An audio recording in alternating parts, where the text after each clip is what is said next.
हुजूर सल्लल्लाहु अलैहि वसल्लम की एक जनाजे से वापसी और एक औरत की दावत। हेलो दोस्तों, अगर जो आप हमारे चैनल पर पहली बार आए हैं तो प्लीज़ सब्सक्राइब करना ना भूलें हमारे चैनल अल मुगनी को। चलिए शुरू करते हैं। बिस्मिल्लाहिर्रहमानिर्रहीम। हुजूर अक़दस सल्लल्लाहु अलैहि वसल्लम एक जनाजे से वापस तशरीफ़ ला रहे थे कि एक औरत का क़याम खाने की दरख्वास्त लेकर पहुंचा।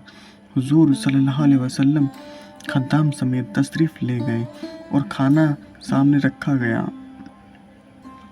तो लोगों ने देखा कि हुजूर अक़दस सल्लल्लाहु अलैहि वसल्लम लुक़मा चबा रहे हैं लेकिन निगला नहीं जाता।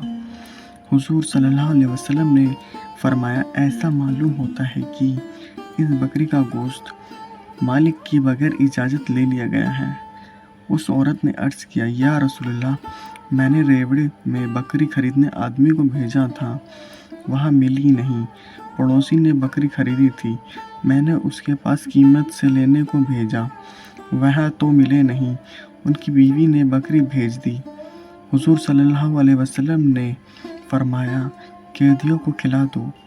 फ़ायदा, हुजूर सल्लल्लाहु अलैहि वसल्लम की उल्वे शान के मुकाबले में एक मुश्तबह चीज़ का गले में अटक जाना कोई ऐसी अहम बात नहीं कि हुजूर के अदना गुलामों को भी इस किस्म के वाक़यात पेश आ जाते हों। हेलो दोस्तों, अगर जो आपको ये वीडियो अच्छी लगी हो तो प्लीज़ सब्सक्राइब करना ना भूलें हमारे चैनल को अल मुगनी को। Thank you.